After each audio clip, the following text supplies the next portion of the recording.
Picture this: a crowded shopping mall. A pregnant woman browsing baby clothes, dreaming of her first child. Then suddenly, crack. The sound of a hand striking her face echoes through the corridor as dozens of shoppers watch in horror. But this isn't just any woman. And this isn't just any abuser. This is the story of a millionaire who thought his wealth made him untouchable, and the district attorney's sister who proved him wrong. What started as a public humiliation captured on viral video became the most explosive domestic violence trial of the decade. A case that would expose years of hidden abuse, secret recordings, and a shocking discovery that endangered not just one life, but two. You're about to witness how one moment of violence unraveled a carefully constructed empire of control and manipulation, how a terrified victim found her voice, and how justice finally caught up with a man who believed money could buy him immunity from consequences. This is the true story of Marcus Whitfield, the millionaire who slapped his pregnant wife at the mall, only to find himself facing the one prosecutor he should never have crossed: his own sister-in-law. Buckle up, because what happens next will leave you questioning everything you thought you knew about power, justice, and the price of abuse. The sound of his hand hitting her face echoed through the crowded mall corridor. Rebecca Sullivan paused at the baby clothes display, her hand instinctively moving to her 7-month pregnant belly. The soft yellow onesie in her hands seemed to glow under the department store lights. She could picture her little one wearing it, tiny arms reaching up for cuddles. A smile crossed her face as she imagined coming home from the hospital with their first child. "What are you doing?" Marcus Whitfield's voice cut through her daydream like a blade. Rebecca turned to see her husband striding toward her, his expensive suit wrinkled and his face dark with anger. Other shoppers at Northbrook Mall glanced in their direction, sensing the tension radiating from the approaching man. "I'm just looking at baby clothes," Rebecca said softly, holding up the onesie. "The nursery is almost ready, but we still need some basics. I thought maybe we could pick out a few things together." Marcus's jaw tightened. "Put that down. We're leaving." "But Marcus, the baby will be here in 2 months. We need to start preparing." Rebecca's voice remained gentle, but she didn't move from the display. "This is our first child. I want everything to be perfect." "Perfect," Marcus laughed harshly. "Do you have any idea what kind of day I've had? The Riverside project fell through, $20 million down the drain because some environmental group got the city council's ear, and you're here shopping for baby clothes like we have money to burn." Rebecca felt her cheeks flush. "I know you've been under stress, but we budgeted for the baby. You said yourself that money wasn't an issue." "That was before today." Marcus stepped closer, his voice rising. "That was before I lost the biggest deal of the year because tree huggers think a shopping center will hurt some stupid birds." Several shoppers had stopped to watch the confrontation. A teenage employee behind the counter pretended to fold already folded shirts while straining to listen. Rebecca noticed the attention and felt her anxiety spike. "Can we please discuss this at home?" she whispered. "People are staring." "Let them stare." Marcus's voice boomed across the store section. "Maybe they'll learn something about financial responsibility. Maybe they'll understand that babies cost money we don't have right now." Rebecca's eyes filled with tears. "This is our baby, Marcus, our child. How can you talk about it like it's just an expense?" "Because that's exactly what it is," Marcus shouted. "Another mouth to feed, another burden on our finances. Do you think diapers and formula are free? Do you think pediatrician visits don't cost anything?" The cruelty in his words hit Rebecca like a physical blow. She'd dreamed of this pregnancy for years, imagined sharing the joy with the man she loved. Instead, she stood in a crowded mall being berated for wanting to prepare for their child's arrival. "I thought you wanted this baby too," she said, her voice barely audible. "I never wanted any of this," Marcus snarled. "The pregnancy was your idea. The timing couldn't be worse. And now you're here spending money we can't afford on things we don't need." Rebecca straightened her shoulders, finding a spark of her old strength. "These aren't things we don't need, Marcus. They're necessities for our child. Our baby deserves to have clothes and diapers and everything else needed for a healthy start in life. Don't you dare lecture me about what our baby deserves." Marcus stepped forward until he was inches from her face. "I'm the one working 80-hour weeks trying to keep us afloat. I'm the one dealing with the stress and pressure while you sit at home doing nothing. I'm growing our child, Rebecca said firmly. I'm preparing for motherhood. That's not nothing. The words seemed to trigger something dark in Marcus. His hand flew through the air before Rebecca could react. The sharp crack of his palm against her cheek reverberated through the store like a gunshot. Rebecca stumbled backward, her hand flying to her face as shocked gasps erupted from the crowd of onlookers. A woman screamed. A man shouted for someone to call security. The yellow onesie fluttered to the floor as Rebecca fought to keep her balance, her other hand protectively covering her swollen belly. You ungrateful bitch, Marcus hissed. I give you everything, and this is how you repay me by embarrassing me in public. Blood trickled from Rebecca's split lip as she stared at her husband in shock. In 3 years of marriage, he'd never struck her before. There had been harsh word, controlling behavior, and emotional manipulation, but never physical violence. The taste of copper filled her mouth as tears streamed down her cheeks. A security guard came running from the main corridor, his radio crackling with urgent communications. Sir, I need you to step away from the lady immediately. Marcus looked around at the crowd of horrified faces. Cell phones pointed in his direction, recording his every move. The reality of what he'd done seemed to sink in slowly. His eyes met Rebecca's, and for a moment, she thought she saw regret flicker across his features. Then his expression hardened again. This is none of your business, he told the security guard. She's my wife. That doesn't give you the right to hit her, an elderly woman called out from the crowd. Someone call the police. Marcus's face turned red with rage and embarrassment. He looked at Rebecca one more time, his eyes cold and calculating. This is your fault, he said quietly. His words meant only for her. Remember that. With that, he turned and walked away, pushing through the crowd of onlookers who parted reluctantly before him. Rebecca watched him disappear around the corner, her hand still pressed to her stinging cheek, her heart racing with fear and disbelief. The security guard approached her carefully, speaking into his radio. I need paramedics to the children's clothing section immediately. And get mall management down here now. Ma'am, are you okay? The guard's voice was gentle but urgent. Do you need medical attention? Rebecca touched her lip and felt the blood on her fingers. Her cheek throbbed where Marcus had struck her, and she could feel it beginning to swell. But her first concern was for the baby. I think I'm okay, she whispered. But I'm pregnant. 7 months. I need to make sure the baby is safe.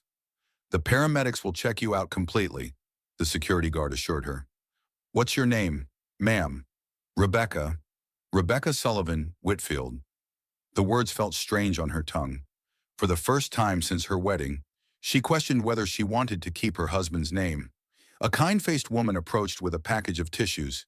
Here, honey, let me help you clean up that lip. As the woman gently dabbed at the blood, Rebecca felt a wave of gratitude for the kindness of strangers. These people didn't know her, but they'd stepped in to help when her own husband had abandoned her. Did anyone get that on video? The security guard asked the crowd. Multiple hands holding phones went up. A teenage boy stepped forward. I got the whole thing. Started recording when he was yelling at her. The security guard nodded grimly. We'll need copies of those videos for our report. This kind of behavior isn't tolerated in our mall or anywhere else. As Rebecca sat down on a nearby bench to wait for the paramedics, she felt the baby kick strongly inside her. The movement was reassuring, a sign that her little one was okay, despite the trauma. She placed both hands on her belly and whispered softly, It's going to be okay, baby. Mommy's going to make sure you're safe. I promise. But even as she spoke the words, Rebecca wondered how she could keep that promise. Marcus was her husband, the father of her unborn child. He controlled their finances, their home, their entire life together. How could she protect her baby from a man who had just shown his true colors in the most public way possible? The paramedics arrived within minutes, along with 2 police officers. As they checked her vital signs and examined her injuries, Rebecca's mind raced with questions and fears. This couldn't be the end of her marriage. Could it? This couldn't be how her child's story began. But as she thought about the cold calculation in Marcus's eyes when he told her this was her fault, Rebecca realized that perhaps this wasn't the beginning of his cruelty. Perhaps this was simply the first time it had happened in front of witnesses. The security footage would go viral within hours, sparking outrage across social media and news outlets. But Rebecca didn't know that yet. All she knew was that her world had shattered in a single moment, and she had no idea how to put the pieces back together. The baby kicked again, stronger this time, as if offering comfort and strength. Rebecca closed her eyes and made a silent vow.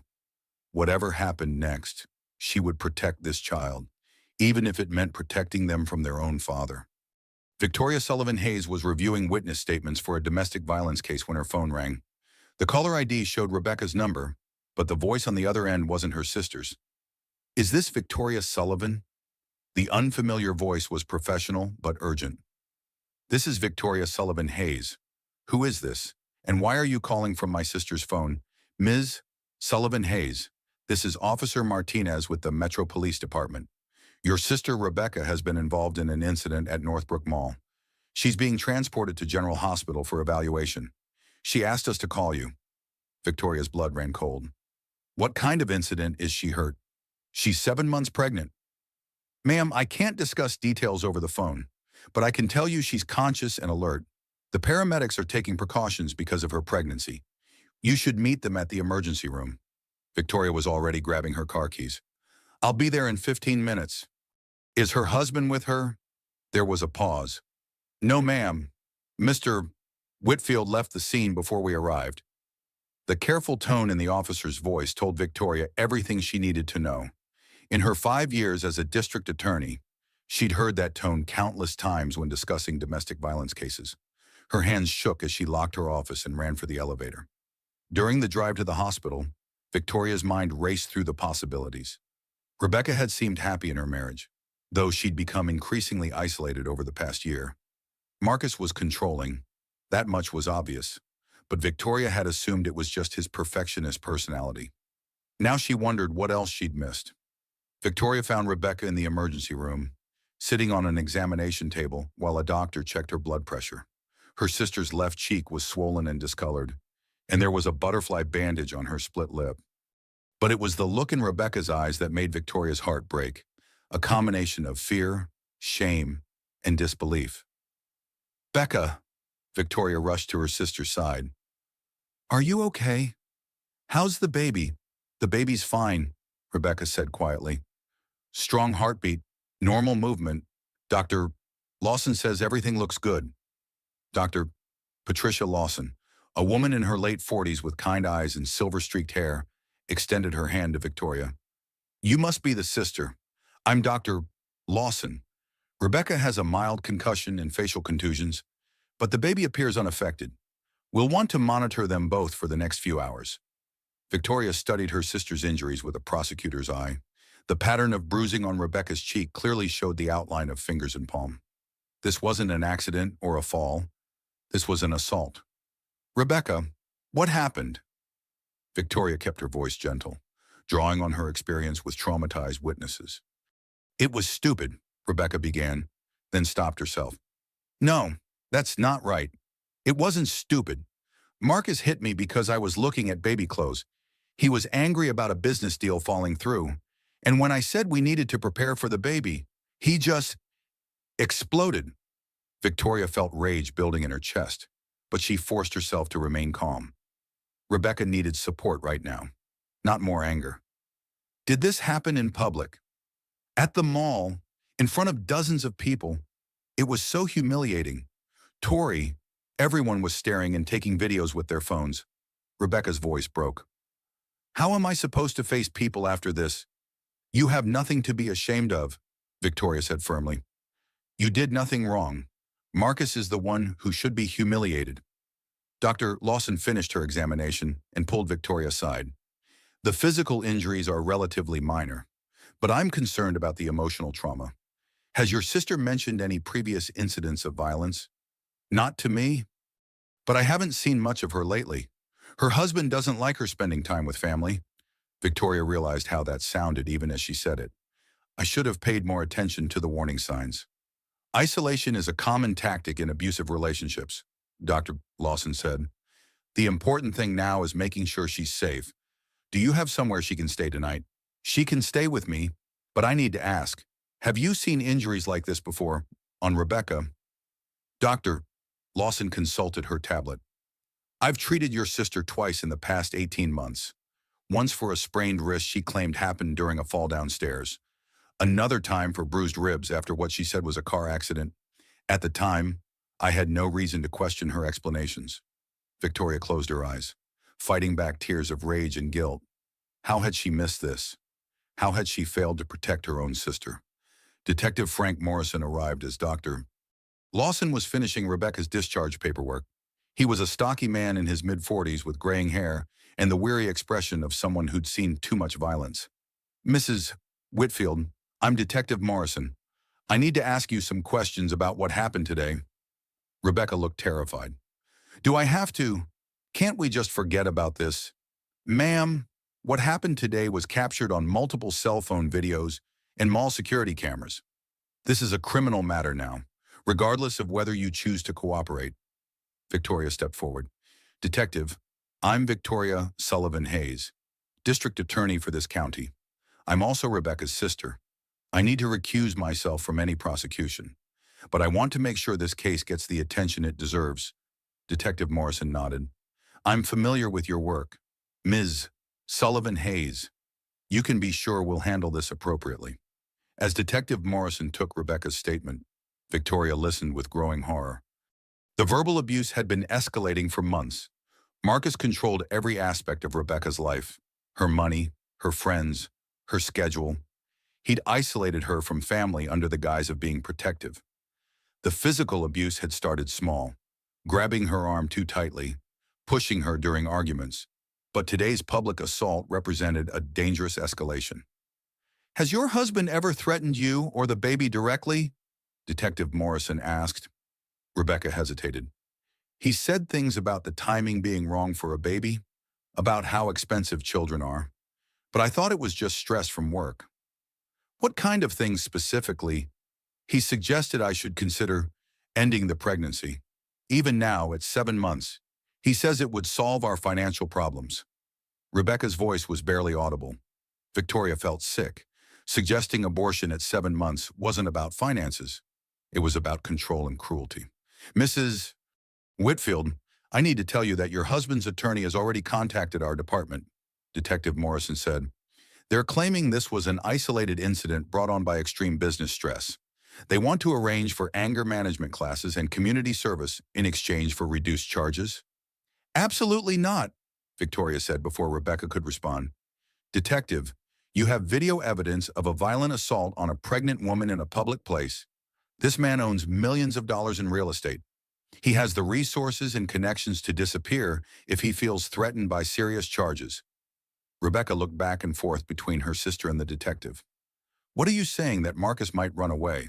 I'm saying that wealthy men facing serious charges sometimes make decisions based on preserving their assets rather than facing consequences, Victoria explained gently. We need to make sure you and the baby are protected. Detective Morrison's radio crackled with an update. He listened, then looked up grimly. Mrs. Whitfield, your husband's attorney has just informed us that Mr. Whitfield is willing to surrender his passport and submit to electronic monitoring while this case is pending. They're pushing hard for a quick resolution. They're trying to control the narrative, Victoria realized. Get ahead of the story before the videos go viral. Make it look like Marcus is cooperating while minimizing the charges. Rebecca looked overwhelmed. I just want this to go away. I want things to go back to normal. Victoria took her sister's hands. Becca, what happened today isn't normal. A husband doesn't hit his pregnant wife because of a bad business deal. This is about power and control, not stress or money. But what if he's right? What if I did provoke him by insisting on shopping when he was upset? Listen to me, Victoria said firmly. There is nothing, absolutely nothing, you could have done that would justify him hitting you. You were shopping for your baby. That's what expecting mothers do. His reaction was completely inappropriate and criminal. Dr. Lawson returned with discharge papers. Rebecca, I'm prescribing rest for the next few days. The concussion is mild, but you need to take it easy. If you experience any unusual symptoms, severe headaches, vision problems, or decreased fetal movement, come back immediately. As they prepared to leave the hospital, Detective Morrison handed Rebecca his card. Mrs. Whitfield, I want you to think about what we've discussed. Your husband's behavior fits a pattern of escalating domestic violence. Today's incident won't be the last unless there are serious consequences.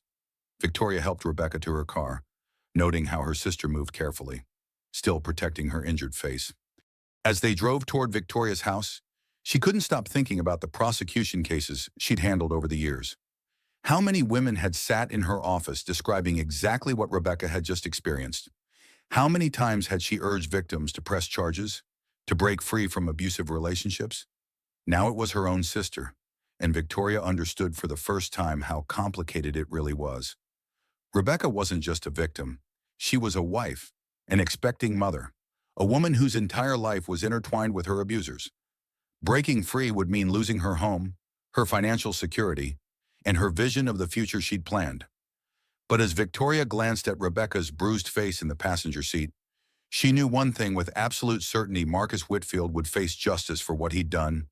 Even if Rebecca wasn't ready to pursue charges yet, the state could prosecute based on the evidence they already had.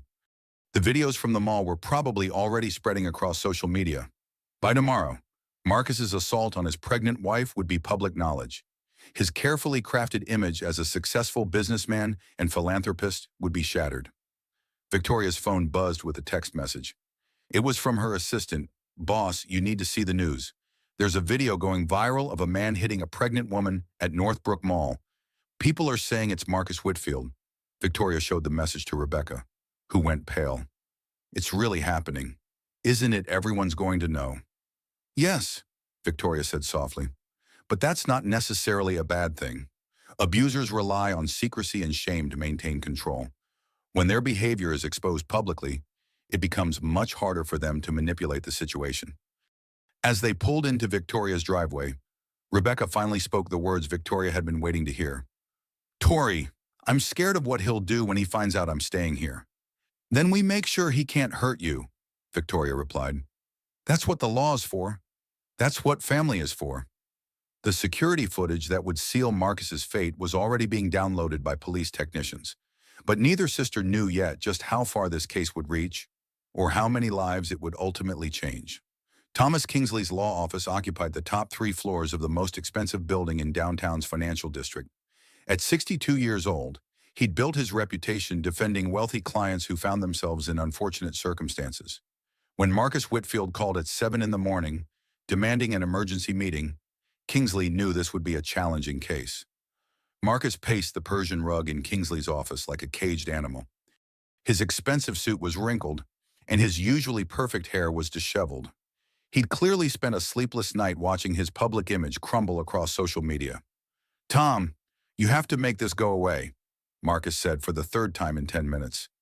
"The video makes it look worse than it was. Rebecca was being completely unreasonable about money, pushing me when she knew I was under tremendous stress." Kingsley had already watched the mall security footage and cell phone videos that were dominating news cycles. There was no angle that made Marcus look sympathetic. A successful millionaire businessman striking his 7 months pregnant wife in a crowded mall was indefensible by any reasonable standard. "Marcus, I need you to understand the gravity of this situation," Kingsley said carefully. "You're facing charges of domestic violence, assault, and potentially battery. The prosecutor handling this case works for Victoria Sullivan Hayes, who happens to be your wife's sister." "That's a conflict of interest," Marcus exclaimed. "She can't prosecute her own brother-in-law. She won't be prosecuting personally, but her office will handle the case. And frankly, that's the least of your problems. The public nature of this incident has created a media firestorm. Your business partners are already distancing themselves." Marcus stopped pacing and stared out the window at the city below. Half of those buildings bore his company's name or logo. Whitfield Development had shaped the downtown skyline over the past decade. He employed hundreds of people and donated millions to local charities. How could one moment of lost control destroy everything he'd built? "What about the stress defense?" Marcus asked. "I lost a $20 million deal yesterday. My blood pressure medication was changed last week. Rebecca knows I have anger management issues when I'm under pressure, but she kept pushing." Kingsley made notes on his legal pad, though he knew none of these arguments would hold up in court. "Tell me about your marriage. Has there been previous violence?" "Define violence," Marcus said defensively. "We've had arguments like every couple. Sometimes things get heated, but I've never seriously hurt her before." Before. So there have been other incidents. Marcus realized his mistake. Nothing like this.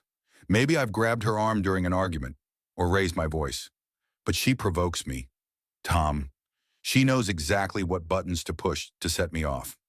Kingsley sighed. In 30 years of criminal defense, he'd heard these justifications countless times.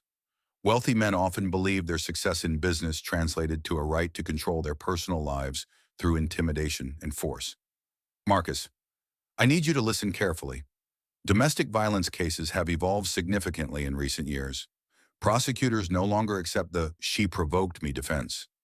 Judges impose serious sentences, especially when the victim is pregnant. How serious are we talking? If convicted on all charges, you could face up to 8 years in prison. More importantly for you, the civil liability could be enormous. Rebecca could divorce you and claim emotional damages, pain and suffering, medical expenses. She could get half your assets plus punitive damages. Marcus went pale. She wouldn't do that. Rebecca isn't vindictive. She's always been supportive of my career. She might not have been vindictive before you publicly humiliated and assaulted her while she was carrying your child. Kingsley pointed out, people change when they're traumatized. Kingsley's assistant knocked and entered with a stack of papers. Mr. Kingsley, the media requests are pouring in. Channel 5, The Tribune, 3 national news outlets. They all want statements about Mr. Whitfield's case. No media contact, Kingsley instructed. Standard response, we don't comment on ongoing legal matters. After the assistant left, Marcus slumped into a chair. My mother called this morning. She saw the video on the news. She's flying in from Palm Beach. What did you tell her? That it was blown out of proportion? That Rebecca is fine and the baby is fine? That we're working through our problems privately? Marcus rubbed his temples. But she didn't believe me. She knows my father had anger issues too. This was new information that Kingsley filed away. Family history of violence could be used to establish a pattern, but it might also explain some of Marcus's behavior in a way that could garner sympathy. Marcus, I need you to be completely honest with me. Has Rebecca ever had suspicious injuries before hospital visits that might be documented? She's clumsy, Marcus said quickly. She fell down our stairs once and sprained her wrist. Another time she was in a minor car accident and bruised her ribs. Nothing serious. Kingsley made more notes. If prosecutors had access to Rebecca's medical records, they might paint these incidents as part of an escalating pattern of abuse. The defense would need to establish reasonable alternative explanations. What about your employees? Could any of them testify to Rebecca's provocative behavior or your stress levels? Marcus thought for a moment. Grace Parker Whitfield, my assistant, has worked for me for 3 years. She's seen how demanding Rebecca can be, always calling about money and shopping trips. Grace understands the pressure I'm under. Good. We'll need character witnesses who can speak to your reputation in the business community. Who else? The board members at the Children's Hospital Foundation. I've donated over $2 million in the past 5 years. Judge Patterson, Mayor Williams, Chief of Police Hendricks. They all know me personally. Kingsley was taking rapid notes now. A defense strategy was forming, though he didn't particularly like it. They would portray Marcus as a pillar of the community who suffered a momentary lapse under extreme circumstances. They would emphasize his charitable work, his business success, and his value to the local economy. Here's what we're going to do, Kingsley explained. First, we'll arrange for you to surrender your passport and submit to electronic monitoring. This shows cooperation and reduces flight risk. Second, we'll negotiate for reduced charges in exchange for anger management counseling and community service. Third, we'll emphasize this was an isolated incident completely out of character. What about Rebecca? Can we get her to drop the charges? The state will prosecute regardless of what Rebecca wants. But if she's willing to give a statement about your character and your marriage, it could help with sentencing. Marcus's phone buzzed with notifications. His social media accounts were being flooded with angry comments. The hashtag #NotJustice for Rebecca was trending nationally. Several business partners had already released statements distancing their companies from Whitfield Development. Tom, I need you to understand something, Marcus said desperately. I'm not a monster. I love Rebecca and I want this baby. Yesterday was the worst day of my professional life, and I made a terrible mistake. But I can't let one moment destroy everything I've worked for. Kingsley had heard similar speeches from dozens of clients over the years. Some were genuinely remorseful. Others were simply afraid of consequences.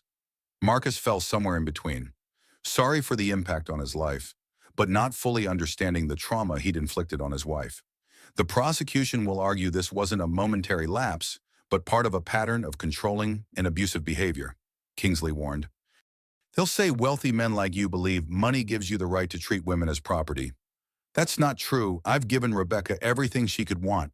A beautiful home, financial security, social status. She's never wanted for anything. Except the right to shop for baby clothes without being struck in the face, Kingsley said bluntly. Marcus flinched at the direct statement. I know how it looks, but you don't understand the pressure I'm under. The Riverside project was supposed to secure our financial future. Losing it means restructuring everything, possibly laying off employees. When Rebecca started talking about buying more things for the baby, I just snapped. Kingsley's phone rang. It was his private investigator. Excuse me for a moment. Marcus. He stepped into the outer office to take the call. The PI had already started gathering information about Rebecca and Victoria Sullivan Hayes. What he'd learned wasn't encouraging for the defense. Tom, Victoria Sullivan Hayes has built her career prosecuting domestic violence cases. She's never lost a high-profile case like this. She's also completely clean. No scandals. No ethical issues. As for Rebecca, she's got no criminal history, no substance abuse problems, no mental health issues that could be exploited. What about their family background? Middle-class upbringing. Both parents still married after 35 years. Victoria put herself through law school. Rebecca worked in marketing before her marriage. No red flags anywhere. Kingsley returned to his office where Marcus was scrolling through negative news coverage on his phone. Marcus, we need to discuss realistic expectations. This case will likely result in some jail time, substantial fines, and mandatory counseling. The best we can hope for is minimizing the sentence and preserving some of your business interests. Jail time. Marcus looked genuinely shocked. Tom, I employ 400 people. I can't go to jail. You should have thought about that before you hit your pregnant wife in a crowded mall, Kingsley said more sharply than he'd intended. Marcus's expression darkened. Watch your tone. Tom, I'm paying you to defend me, not lecture me about my marriage. There it was, the same entitlement and anger that had led to yesterday's assault. Kingsley realized that Marcus genuinely believed his wealth and status should insulate him from serious consequences. Marcus, if you want me to represent you effectively, you need to understand something. Judges and juries don't care how much money you have or how many people you employ. They care about justice, especially when the victim is a pregnant woman. Your best chance is to show genuine remorse and accept responsibility.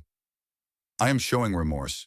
I feel terrible about what happened, but I won't let Victoria Sullivan Hayes destroy my life to advance her political career.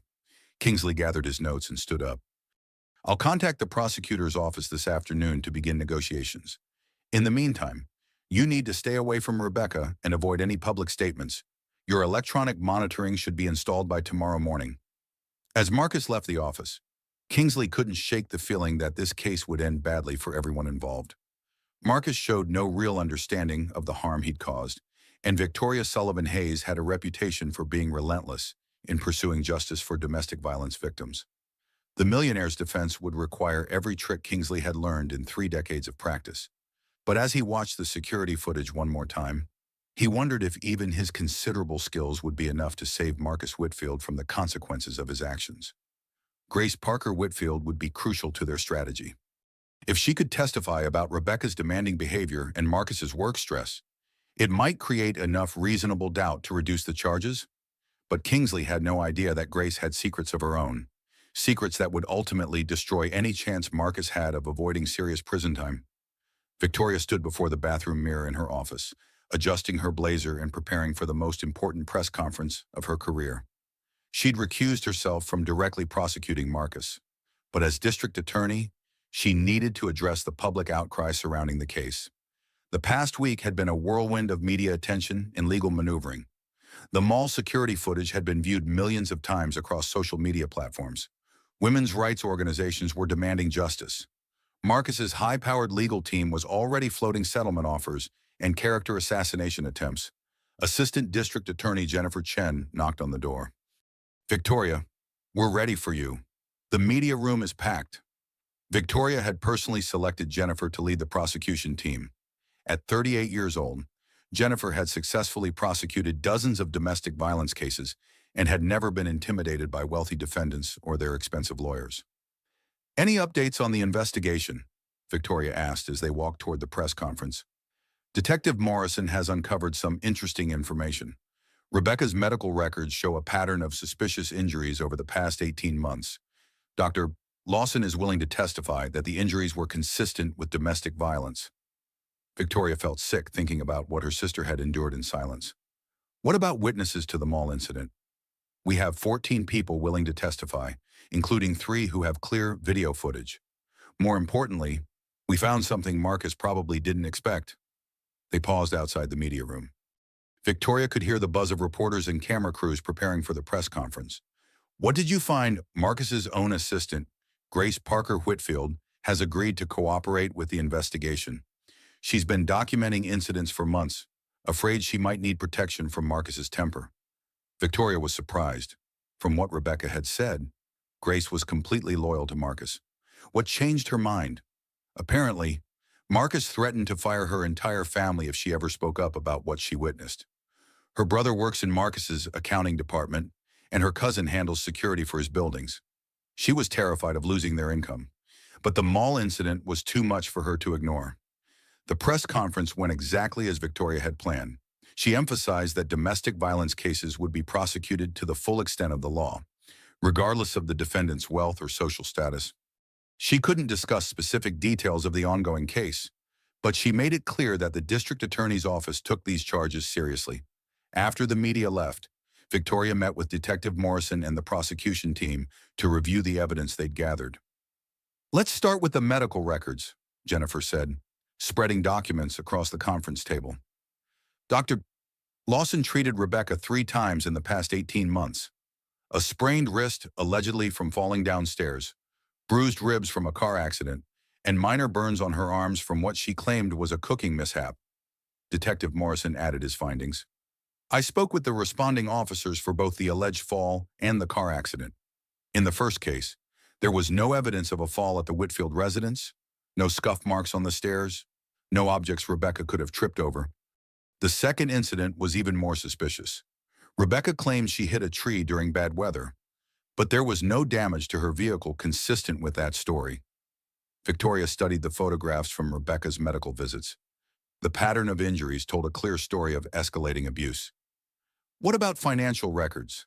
"Marcus controls every aspect of their finances," Jennifer explained. "Rebecca has access to a household account with a monthly limit of $2,000. Any purchases over $500 require Marcus's pre-approval. She hasn't had independent access to their assets since 6 months after their wedding." "That's textbook financial abuse," Victoria noted. "What else has Grace Parker Whitfield told you?" Detective Morrison consulted his notes. "Grace has witnessed multiple incidents of verbal and emotional abuse. Marcus regularly screams at Rebecca over the phone, calling her stupid and worthless. She's seen bruises on Rebecca's arms that Rebecca tried to cover with makeup. Most damaging, Grace recorded several phone conversations where Marcus threatened to leave Rebecca with nothing if she ever tried to divorce him." Victoria felt her anger rising, but she forced herself to focus on building the strongest possible case. "Are the recordings admissible?" Grace made them from her office phone to document what she calls a hostile work environment. Since Marcus was speaking loudly enough for multiple employees to hear, there's no expectation of privacy. The recordings are completely legal and admissible. Jennifer pulled out a tablet and played one of the recordings. Marcus's voice filled the conference room, dripping with contempt as he berated Rebecca for some minor household expense. "You're too stupid to understand how money works," Marcus said on the recording. "If you ever try to leave me, I'll make sure you get nothing. You'll be homeless with a baby and no way to support yourself. Who else would want a pathetic woman like you?" Victoria had to pause the recording. Hearing someone speak to her sister with such cruelty was almost unbearable. "How many recordings are there?" "Grace has documented over 20 similar conversations in the past 6 months. Detective Morrison replied. She was building a file in case Marcus ever turned his anger on employees. What about Marcus's business associates? Are any willing to testify about his character? Jennifer laughed bitterly. His character witnesses are dropping like flies. 3 board members have resigned from the Children's Hospital Foundation. The mayor's office released a statement saying they don't comment on criminal cases involving city contractors. Even his country club has suspended his membership pending the outcome of the trial. Victoria wasn't surprised. Domestic violence cases involving wealthy men often expose the hypocrisy of community leaders who valued donations more than character. Have you found evidence of previous relationships where Marcus showed similar behavior? We're working on that, Detective Morrison said. Marcus was married briefly in his 20s. The marriage ended in divorce after less than 2 years. We're trying to locate his ex-wife. The team spent the next 2 hours reviewing evidence and planning their prosecution strategy. The case against Marcus was stronger than Victoria had initially hoped, but she knew his defense team would fight back aggressively. What's Kingsley's strategy going to be? Victoria asked. Classic victim blaming disguised as sympathy, Jennifer predicted. They'll argue that Marcus was under extreme stress from business pressures and that Rebecca's pregnancy hormones made her unusually demanding. They'll paint him as a good man who made one terrible mistake. The recordings destroy that narrative, Detective Morrison pointed out. You can't claim it was one mistake when you have documented evidence of months of abuse. Victoria's phone buzzed with a text from Rebecca. Can you come over tonight? I need to talk to you about something important. How is Rebecca handling all this media attention? Jennifer asked, noticing Victoria's concerned expression. She's struggling. The public support has been overwhelming, but she's also getting victim-shaming messages on social media. Some people are saying she should have left Marcus before this happened, as if it's her fault she was abused. That's unfortunately typical, Jennifer said. We'll need to prepare her carefully for testimony. Defense attorneys like Kingsley are experts at making victims feel responsible for their own abuse. Detective Morrison gathered his files. I'll continue working on finding Marcus's ex-wife and documenting his business relationships. If there's a pattern of intimidation and control in his professional life, it supports the domestic violence charges. After the meeting, Victoria drove to her house where Rebecca was staying. She found her sister in the guest room, surrounded by legal documents and news articles about the case. Tori, I need to tell you something, Rebecca said as soon as Victoria walked in. Something I should have mentioned before? Victoria sat down, preparing for another revelation about Marcus's abuse. I found something on my phone, Rebecca continued. Hidden recordings that I didn't make. Marcus has been recording our conversations and arguments for months. Victoria felt a chill run down her spine. What kind of recordings? Private conversations about money, about the baby, about my family, but also recordings of times when he hurt me. I think he was documenting evidence to use against me if I ever tried to leave. Rebecca, this is huge. If Marcus was recording his own abuse, it proves premeditation. It shows he knew his behavior was wrong, but continued anyway. Rebecca handed Victoria her phone. I made copies before I deleted them from the device. I was afraid he might try to remotely access my phone to destroy the evidence. Victoria scrolled through the audio files, her heart breaking as she listened to her sister being verbally and emotionally tortured by the man who was supposed to love and protect her. But from a prosecutor's perspective, these recordings were devastating evidence against Marcus. Becca, these recordings change everything. They prove this wasn't a moment of stress or temporary insanity. This was a calculated pattern of abuse. There's something else, Rebecca said quietly. I've been tracking my pills. What do you mean? My prenatal vitamins. The bottle empties faster than it should, but I never miss a dose. I think Marcus has been taking pills out and replacing them with something else. Victoria stared at her sister in horror. You think he's been drugging you? I've been feeling dizzy and confused lately, more than normal pregnancy symptoms. When I mentioned it to Dr. Lawson, she said my blood work showed some irregularities. We need to get you tested immediately, Victoria said, reaching for her phone to call Dr. Lawson. I already did. This afternoon, Dr. Lawson found traces of anxiety medication in my system. Medication I've never been prescribed. Victoria felt like the room was spinning. Marcus hadn't just been physically and emotionally abusive. He'd been systematically poisoning his pregnant wife with unauthorized drugs. Becca, this is attempted poisoning of a pregnant woman. We're not just talking about domestic violence anymore. We're talking about endangering the life of an unborn child? Rebecca started crying. What if he hurt the baby? What if all those dizzy spells and confused moments affected my pregnancy? Dr. Lawson says the baby is fine, Victoria reassured her. But Marcus is going to face additional charges for this. Drugging a pregnant woman without consent is a felony. As Victoria held her sister, she realized that Marcus's defense strategy had just crumbled completely. There was no explaining away hidden recordings and unauthorized medication. This wasn't a moment of stress or a single lapse in judgment.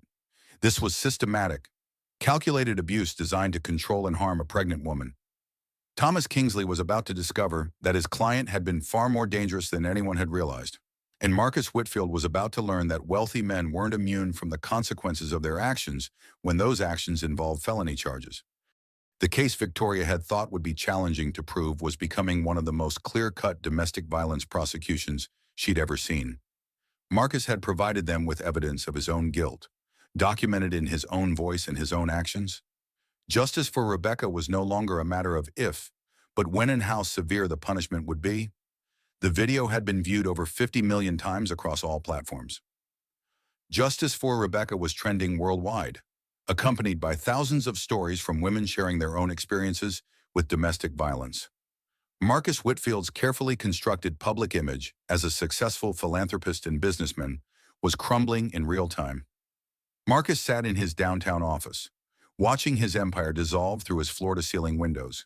Protesters had gathered outside the building for the past 3 days, holding signs demanding justice and calling for boycotts of his businesses. Police barriers kept them at a safe distance, but their chants could be heard through the expensive soundproofing. Mr. Whitfield. Grace Parker. Whitfield knocked on his office door. She looked nervous, avoiding direct eye contact. What is it? Grace! Marcus didn't turn away from the window. Channel 5 wants a statement about the Peterson construction contract. They're saying the city is reviewing all agreements with your company. Marcus finally turned around, and Grace was startled by his appearance. In just 1 week, he seemed to have aged years. His usually perfect hair was disheveled, his expensive suit wrinkled, and dark circles shadowed his eyes. Tell them no comment, Marcus said. That's what Kingsley instructed. Grace hesitated. Sir, there's something else. The board of directors for North Shore Mall called. They're terminating your lease for the new retail complex. Marcus stared at her. They can't do that. We have a signed contract.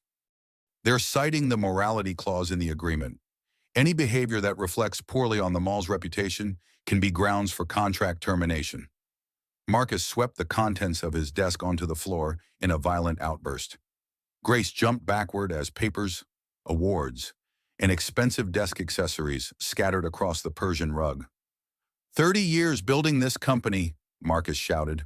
One mistake, and they throw me away like garbage. Grace backed toward the door, recognizing the same anger she'd witnessed him direct at Rebecca countless times. Should I cancel your meetings for the rest of the day? Cancel everything, Marcus said bitterly. Apparently, no one wants to do business with a domestic abuser. After Grace left, Marcus poured himself a scotch, despite it being only 10 in the morning. His phone buzzed constantly with calls from reporters, business partners, and board members. He'd stopped answering most of them. The worst call had come from his mother the previous night. Eleanor Whitfield was flying in from Palm Beach, determined to understand how her son had become the kind of man who struck pregnant women. Marcus dreaded that conversation more than any legal proceeding. His computer chimed with another news alert. This time it was worse than usual. Channel 7 had obtained footage from his office building's security cameras, showing him screaming at Rebecca in the parking garage 3 months earlier. The video was grainy, but his aggressive body language and her cowering posture told the story clearly. Marcus's personal cell phone rang. The caller ID showed Thomas Kingsley. Tom, please tell me you have good news. I'm afraid not. Marcus, the prosecution has evidence we weren't expecting. Marcus felt his stomach drop. What kind of evidence? Recordings, audio files of conversations between you and Rebecca that paint a very damning picture of your marriage. They also have medical evidence suggesting Rebecca was being given unauthorized medication. Marcus nearly dropped the phone. How had they found out about the anxiety pills he'd been adding to Rebecca's vitamins? He'd been so careful, only adding small amounts to help her stay calm during her increasingly frequent emotional outbursts. Tom, I can explain the medication. Rebecca has been under tremendous stress with the pregnancy. I was just trying to help her relax. Marcus, you drugged your pregnant wife without her knowledge or consent. That's a felony. We're no longer talking about simple domestic violence charges. The office door burst open without warning. Grace rushed in, looking panicked. Mr. Whitfield, there are federal agents in the lobby. They're asking about financial records and want to speak with you immediately. Marcus hung up on Kingsley. Federal agents. What do they want? Something about investigating whether company funds were used to hide domestic violence incidents. They mentioned payments to hospitals and private investigators. Marcus realized that his attempts to cover up Rebecca's previous injuries might have constituted financial crimes if he'd used business accounts to pay for medical bills and private security. His carefully constructed life was unraveling from every direction. Tell them I'm not available and refer them to my attorney, Marcus instructed. Grace nodded and hurried out. Marcus returned to the window, watching the crowd of protesters below. Many held pictures of Rebecca from their wedding day, contrasted with photos of her bruised face from the hospital. The message was clear. This was what domestic violence looked like in real life. His phone rang again. This time it was his business partner, Richard Hayes. Marcus, we need to talk. The board voted this morning. Marcus closed his eyes. He knew what was coming. They want me out. Effective immediately. The company can't survive this level of negative publicity. 3 major projects have been canceled, and 2 more are under review. We're hemorrhaging money and reputation. Richard, I built this company from nothing. You can't just force me out because of personal problems. This isn't personal problems. Marcus, this is criminal behavior that's destroying everything we've worked for. The board's decision is final. The line went dead. In the span of 1 week, Marcus had lost his wife, his reputation, his business, and possibly his freedom. The protesters outside represented thousands of people who would never forgive him for what he'd done to Rebecca. Marcus's assistant buzzed the intercom. Mr. Whitfield, your mother is here. Eleanor Whitfield entered the office with the bearing of a woman accustomed to getting answers. At 72, she was still formidable, her silver hair perfectly styled despite the stress of recent events. Marcus, what have you done? She asked without preamble. Mother, it's complicated. The media is blowing everything out of proportion. Eleanor studied her son's face carefully. I've watched the videos. Marcus, multiple videos. That wasn't a moment of stress or poor judgment. That was cruelty. Rebecca doesn't understand the pressure I'm under. She pushes me when she knows I'm dealing with business crisis. So you hit her while she's carrying your child. Eleanor's voice was ice cold. Did you learn nothing from watching your father destroy our family with his temper? Marcus flinched. His father's violent outbursts had terrorized their household throughout his childhood. Eleanor had finally divorced him when Marcus was 16, but the damage was done. I'm not like Dad, Marcus protested. You're exactly like your father, Eleanor said sadly. And now you're facing the same consequences he faced. Isolation, disgrace, and the loss of everyone who ever loved you. Mother, please, I need your support right now. Eleanor walked to the window and looked down at the protesters. Those people down there are right to be angry. Marcus, you did something unforgivable, and now you have to face the consequences. But what about Rebecca and the baby? They need financial support. If the company fails, how will I provide for them? Eleanor turned back to her son with an expression of disbelief. Marcus, Rebecca is terrified of you. She's not going to accept your financial support anymore. She's going to divorce you, take half your assets, and raise that child as far away from you as possible. The reality of his situation hit Marcus like a physical blow. He'd assumed that once the legal issues were resolved, he could repair his marriage and rebuild his reputation. Now he realized that Rebecca would never trust him again, and the public would never forget what they'd seen in those viral videos. What am I supposed to do now? Marcus asked desperately. You accept responsibility for your actions, cooperate with the prosecution, and hope for mercy from the court, Eleanor said firmly. And you get serious help for your anger and control issues, but the business, my reputation, everything I've built is gone, Eleanor finished. And it's gone because you chose to hit your pregnant wife in a crowded mall. Every consequence you're facing is the direct result of that choice. Eleanor gathered her purse and moved toward the door. I'll be in town for the next few weeks, but I won't be supporting you publicly. What you did was wrong, and I won't pretend otherwise. After his mother left, Marcus sat alone in his office as the sun set over the city he'd helped build. The protesters had gone home, but their message lingered. Tomorrow would bring more canceled contracts, more damaging news coverage, and more evidence of his crimes. Thomas Kingsley had warned him that wealthy men facing domestic violence charges often discovered that money couldn't buy immunity from justice. Marcus was learning that lesson in the most painful way possible. His phone buzzed with a text message from an unknown number. "We know where you live. Justice is coming." Marcus realized that his troubles extended far beyond legal consequences. He'd become a symbol of male privilege in domestic violence, and the court of public opinion had already rendered its verdict.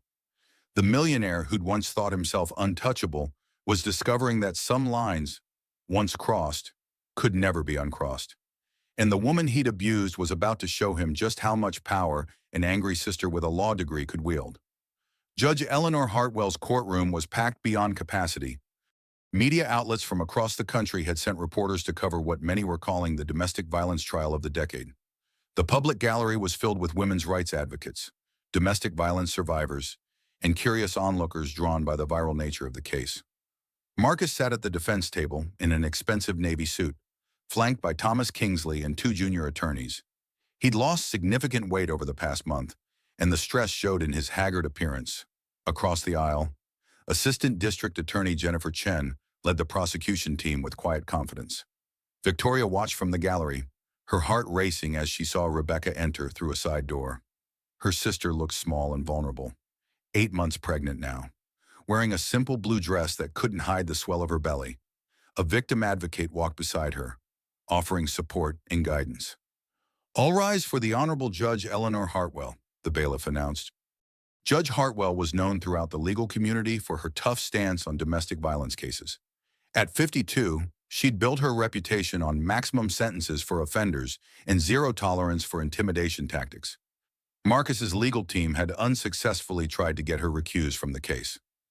"Be seated," Judge Hartwell said, surveying the crowded courtroom. "Before we begin jury selection, I want to establish some ground rules. This courtroom will maintain proper decorum throughout these proceedings. Any outbursts or disruptions will result in immediate removal." The jury selection process took 2 full days. Kingsley challenged anyone with personal experience with domestic violence, while the prosecution sought jurors who could be objective despite the case's high profile. They settled on 12 jurors, 7 women and 5 men, ranging in age from 28 to 64. Jennifer Chen stood to deliver her opening statement, her voice clear and strong as she addressed the jury. "Ladies and gentlemen, this case is about power and control. It's about a wealthy man who believed his money gave him the right to abuse his pregnant wife. On March 15th, Marcus Whitfield struck his 7 months pregnant wife in a crowded mall because she wanted to buy clothes for their unborn child." Jennifer moved to stand near the jury box, making eye contact with each juror as she spoke. "The defense will try to convince you this was a moment of temporary insanity brought on by business stress. They'll tell you Marcus Whitfield is a pillar of the community who made one terrible mistake. But the evidence will show you this was part of a calculated pattern of abuse that escalated over many months." She gestured toward a large screen where prosecutors would display evidence throughout the trial. "You'll see medical records documenting suspicious injuries. You'll hear recordings of the defendant verbally abusing his wife and threatening to leave her destitute. You'll learn that he was secretly drugging her prenatal vitamins with unauthorized anxiety medication. This wasn't temporary insanity. This was systematic torture of a pregnant woman." Jennifer returned to the prosecutor's table and picked up a photograph of Rebecca's bruised face from the hospital. "Rebecca Sullivan Whitfield is not asking for your sympathy. She's asking for justice. The evidence will prove beyond any reasonable doubt that Marcus Whitfield is guilty of domestic violence, assault, battery, and endangering an unborn child. Thank you. Thomas Kingsley rose for the defense opening, his demeanor calm and professional despite the challenging circumstances. Ladies and gentlemen, what happened on March 15th was inexcusable. My client struck his wife, and there is no justification for that action. Marcus Whitfield is deeply ashamed and genuinely remorseful for his behavior that day. Kingsley walked slowly in front of the jury, his tone conversational and sincere. But the prosecution wants you to believe this single incident represents a pattern of calculated abuse. They want to convince you that a man who has donated millions to charity and employed hundreds of people is actually a monster who systematically tortured his pregnant wife. He gestured toward Marcus, who kept his eyes downcast. The evidence will show you a different story. Marcus Whitfield was under extreme business and financial pressure. He just lost a $20 million deal that threatened his company and the jobs of his employees. His blood pressure medication had been changed, affecting his mental state. When his wife pressed him about spending money they couldn't afford, he snapped. Kingsley moved closer to the jury box, lowering his voice slightly. This was a man pushed beyond his breaking point by circumstances beyond his control. The prosecution will present recordings and medical records, but they'll take them out of context to support their narrative. What you'll hear is a husband and wife having normal marital disagreements, magnified by the stress of pregnancy and business pressures. He returned to the defense table before concluding. Marcus Whitfield made a terrible mistake that he'll regret for the rest of his life. But one moment of poor judgment shouldn't destroy a man who has contributed so much to our community. At the end of this trial, I'll ask you to find him guilty of simple assault and recommend counseling rather than imprisonment. Thank you. The prosecution began presenting their case with Dr. Patricia Lawson, who testified about Rebecca's injuries and medical history. The patient presented with facial contusions consistent with being struck by an open hand. Dr. Lawson explained, showing photographs of Rebecca's injuries to the jury. She also had a mild concussion and split lip requiring medical attention. Jennifer Chen asked about Rebecca's previous visits to the emergency room. I treated Mrs. Whitfield twice in the previous 18 months for injuries she claimed were accidental. A sprained wrist allegedly from falling downstairs, and bruised ribs from what she described as a minor car accident.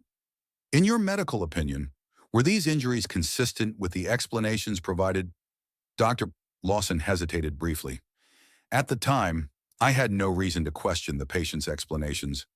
However, in retrospect and knowing what I know now, the pattern of injuries is consistent with domestic violence.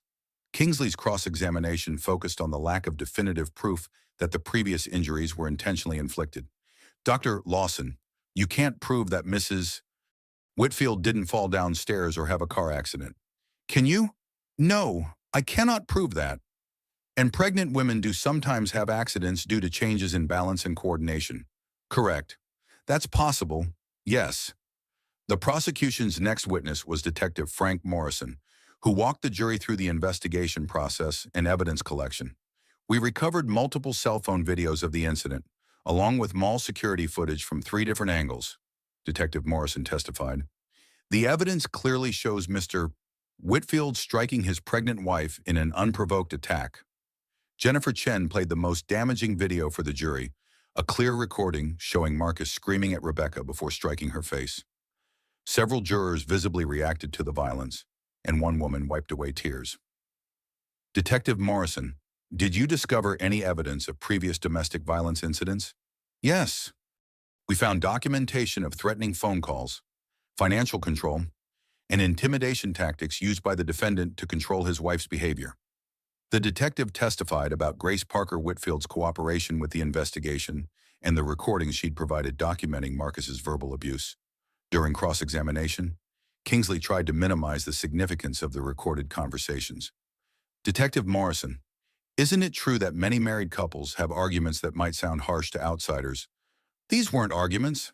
Counselor, these were instances of a man verbally abusing and threatening his pregnant wife. But you've never been married to a successful businessman under extreme pressure? Have you? Jennifer Chen objected to the argumentative question, and Judge Hartwell sustained the objection. The most dramatic moment of the first day came when the prosecution played one of Grace's recordings for the jury. Marcus's voice filled the courtroom as he berated Rebecca over the phone about a minor household expense. "You're too stupid to manage money," Marcus's voice said through the courtroom speakers. "If you ever try to leave me, I'll make sure you end up homeless with that baby. Who else would want a pathetic woman like you?" The recording continued for several more minutes, with Marcus's verbal abuse becoming increasingly cruel and threatening. By the end, 3 jurors were crying, and Marcus looked like he wanted to disappear through the floor. Judge Hartwell called for a brief recess, during which Victoria noticed several jurors glaring at Marcus with undisguised disgust. The defense's strategy of portraying him as a stressed businessman was clearly failing in the face of such overwhelming evidence of calculated cruelty. When court resumed, the prosecution called Grace Parker Whitfield to the stand. Grace looked nervous but determined as she was sworn in. "Ms. Parker Whitfield, how long have you worked for the defendant?" 3 years as his personal assistant and office manager. "During that time, did you witness interactions between Mr. Whitfield and his wife?" Grace glanced nervously at Marcus before answering. "Yes, he frequently called Rebecca from the office, and I could hear him screaming at her, even with his door closed." "Can you describe these conversations?" "He would call her stupid, worthless, a burden on his success. He threatened to divorce her and leave her with nothing if she didn't obey his demands about spending and social activities." Jennifer Chen asked about the recordings Grace had made. "I started documenting the calls because I was afraid Mr. Whitfield might turn his anger on employees. I needed evidence to protect myself and my family members who work for his company." "Did Mr. Whitfield ever threaten you directly?" Grace's voice shook as she answered. "He said if I ever repeated anything I heard, he would fire my brother from accounting and my cousin from security. My whole family depended on jobs with his company." The prosecution spent the remainder of the day establishing the pattern of Marcus's controlling and abusive behavior. By the time Judge Hartwell adjourned for the day, the defense's opening statement had been thoroughly undermined by compelling evidence of systematic domestic violence. As the courtroom emptied, Victoria watched Marcus being escorted out by his attorneys. He looked broken and defeated, finally understanding that his wealth and status couldn't protect him from the consequences of his actions. Tomorrow would bring Rebecca's testimony, the moment Victoria both dreaded and anticipated. Her sister would finally have the chance to tell her story in her own words, and Marcus would be forced to face the woman he'd abused while the entire world watched. The trial was just beginning, but the outcome already seemed inevitable. Marcus Whitfield was going to prison, and Rebecca was going to get the justice she deserved. Rebecca's testimony began on the trial's third day. As she walked slowly to the witness stand, 8 months pregnant and visibly nervous. The courtroom fell completely silent. Victoria gripped the armrest of her seat, knowing how difficult this would be for her sister. Jennifer Chen approached the witness stand with gentle confidence, understanding that Rebecca's credibility would make or break the prosecution's case. "Mrs. Whitfield, please tell the jury about your marriage to the defendant." Rebecca's voice was quiet but steady. "We met 4 years ago at a charity function. Marcus was charming and successful. He made me feel special, protected. We married after dating for 8 months." "When did you first notice changes in his behavior?" "About 6 months after the wedding. He started questioning my purchases, even small things like coffee with friends. He said I didn't understand money and needed guidance managing our household budget." Rebecca described how Marcus gradually isolated her from friends and family, always with seemingly reasonable explanations. "He convinced me that my friends were jealous of our success. He said my family didn't understand the pressures of his business world. Eventually, I stopped seeing most people outside of work." Jennifer guided Rebecca through the progression of emotional and financial abuse, establishing the foundation for the physical violence that followed. "When did the physical abuse begin?" Rebecca's hands trembled slightly as she answered. "About a year ago. At first, it was just grabbing my arm too tightly during arguments, then pushing me when he was angry. He always apologized afterward and said the business stress was making him act differently." "Can you tell the jury about the incident that led to your sprained wrist?" "We were arguing about money, as usual. I wanted to buy a birthday gift for my mother, and Marcus said we couldn't afford it. When I suggested using money from my old savings account, he grabbed my wrist and twisted it until I agreed to cancel the purchase." Rebecca testified about each incident documented in her medical records, painting a clear picture of escalating violence disguised as accidents. "Mrs. Whitfield, Let's discuss the events of March 15th. Can you walk the jury through what happened that day? Rebecca took a deep breath before beginning. I was shopping for baby clothes at the mall. Marcus had been stressed about a business deal, but I thought he was working late. When he showed up angry, I tried to calm him down by suggesting we pick out things for the baby together. Her voice grew stronger as she continued. He started yelling about money and saying the baby was a financial burden. When I defended our child, he said I was too stupid to understand business pressures. That's when I stood up for myself and said this was our baby, not just an expense. What happened next? He hit me, hard, in front of dozens of people. I was so shocked I almost fell, and all I could think about was protecting my baby. Rebecca instinctively placed her hand on her belly. I'd never been so humiliated and frightened in my life. Jennifer showed Rebecca the hospital photographs of her injuries. Are these accurate depictions of how you looked after the assault?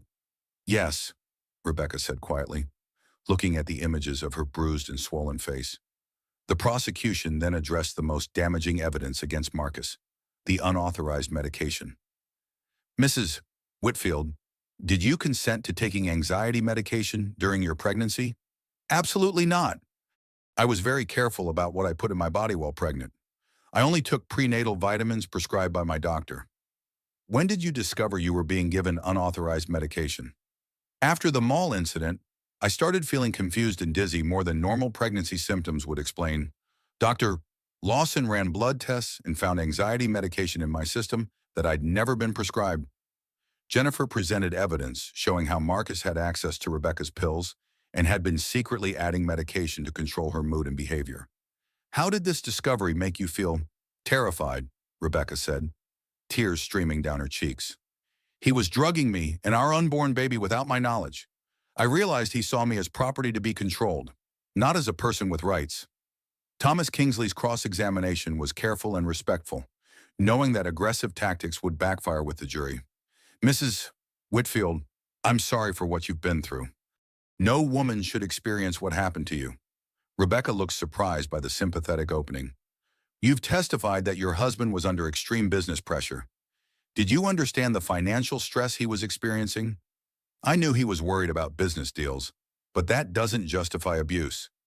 Of course not, but did you sometimes bring up purchases or expenses when you knew he was already stressed about money? Jennifer Chen objected to the victim-blaming question, but Judge Hartwell allowed it with a warning to the defense. I tried to be supportive, but I also had needs. We were having a baby. I couldn't pretend that didn't require preparation and expenses. Kingsley tried to establish that some of Rebecca's injuries might have been accidental, but Rebecca's detailed testimony about each incident made that argument implausible. Mrs. Whitfield, you've recorded many of these conversations with your husband. Isn't it possible that recording arguments might have escalated tensions in your marriage? I didn't make those recordings, Rebecca said firmly. My husband made them. I found them on my phone after the mall incident. This revelation stunned the courtroom.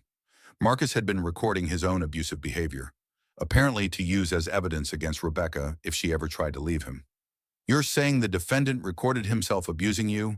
Yes. There are dozens of files on my phone that I never created. He was documenting everything, probably to use against me in a divorce. Kingsley realized his cross-examination was only making things worse for his client. Every question seemed to reveal new evidence of Marcus's calculated cruelty. The prosecution's next witness was Dr. Sarah Martinez, a forensic psychologist who specialized in domestic violence cases. Dr. Martinez, based on your review of the evidence, what patterns do you observe in this case? This is a textbook example of what we call coercive control. The defendant used financial abuse, isolation, emotional manipulation, and ultimately physical violence to control his wife's behavior.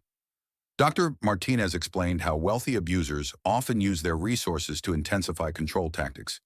Men with significant financial resources can be particularly dangerous because they have more tools available for manipulation. They can control access to money, housing, legal representation, and social connections more effectively than abusers with fewer resources. In your opinion, was the mall incident an isolated event or part of a pattern? Definitely part of a pattern. Domestic violence typically escalates over time, and pregnancy often triggers increased abuse, as the abuser feels his control is threatened by the victim's changing circumstances and divided attention. The prosecution concluded the day by calling Marcus's first wife, Sarah Whitfield, whom they'd located in Seattle. Sarah was now in her 40s, remarried, and had clearly moved on from her brief marriage to Marcus. Ms. Whitfield, you were married to the defendant from 2010 to 2012. Can you describe that relationship? At first, Marcus was charming and generous, but after we married, he became controlling and angry. He monitored my spending, read my emails, and accused me of cheating whenever I spoke to other men. Did he ever become physically violent? Once, he pushed me down during an argument about my career. I wanted to continue working after marriage, and he said wives shouldn't have independent income. When I disagreed, he shoved me so hard I hit the wall. What did you do after that incident? I left immediately and filed for divorce. I was lucky that we hadn't been married long and had no children together. I could make a clean break. Sarah's testimony established that Marcus's abuse of Rebecca wasn't an aberration caused by business stress, but part of a long-standing pattern of controlling behavior toward women.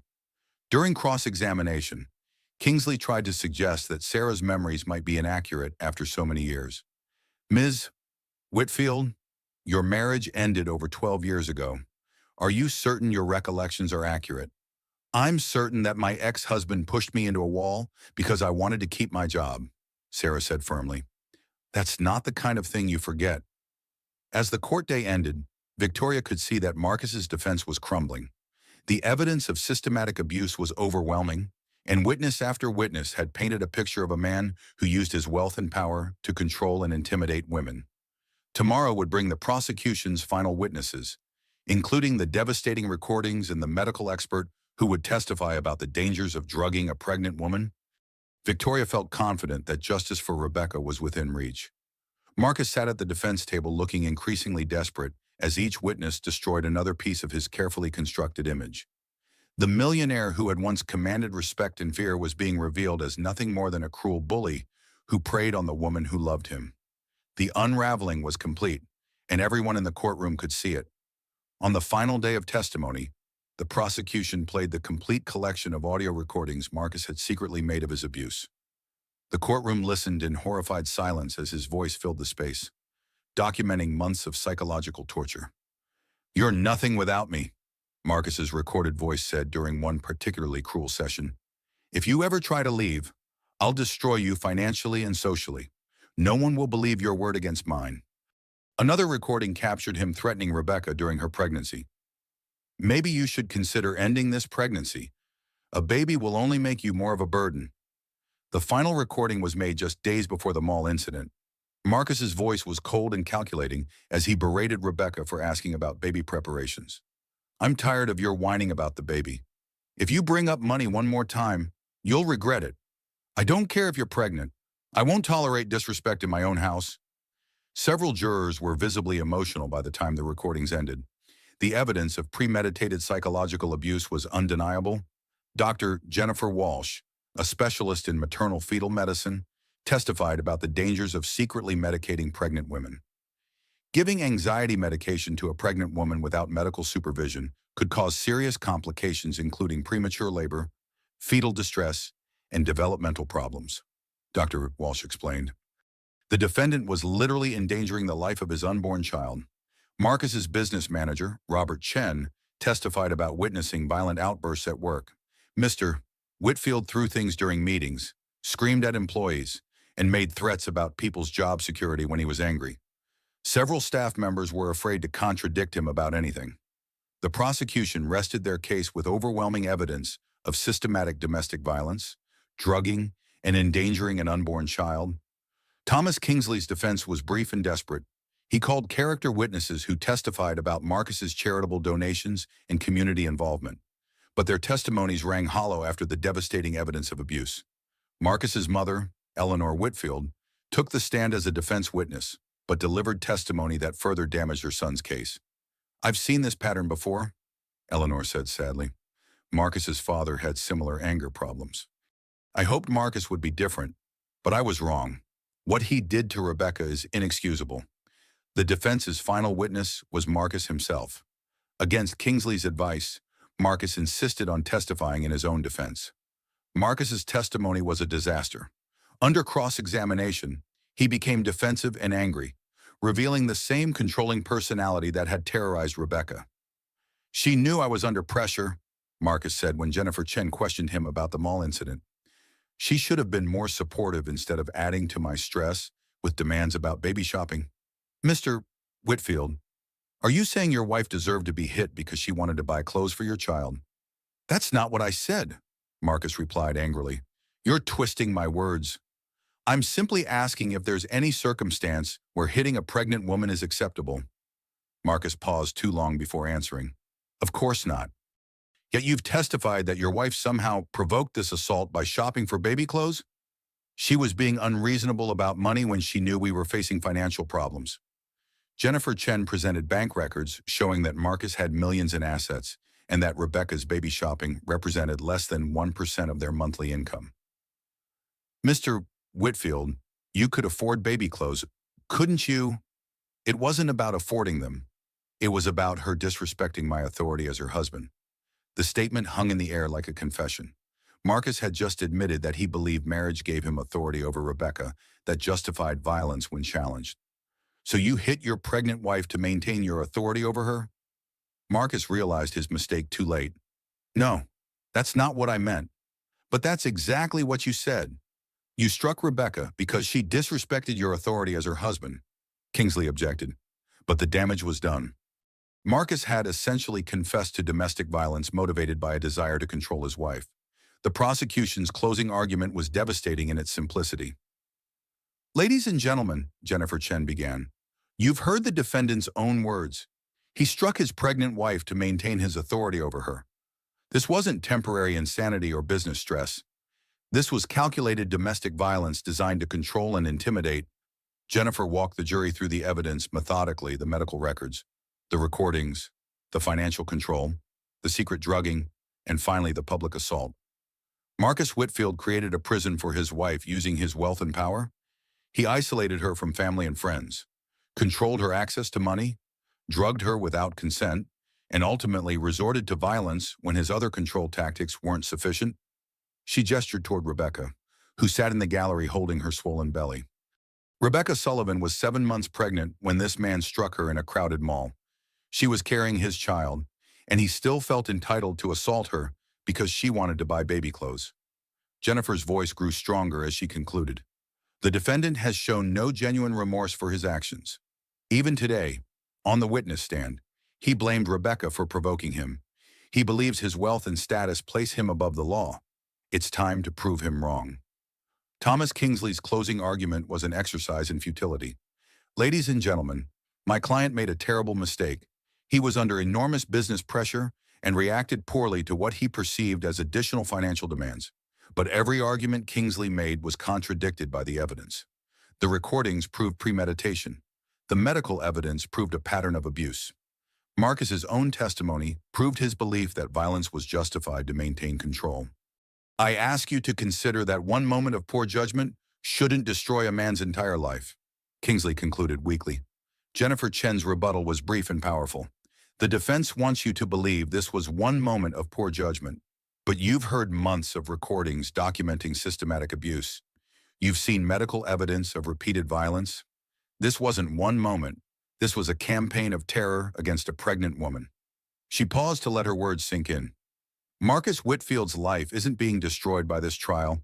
It's being held accountable. There's a difference. Judge Hartwell gave jury instructions, emphasizing the legal definitions of domestic violence, assault, battery, and endangering an unborn child.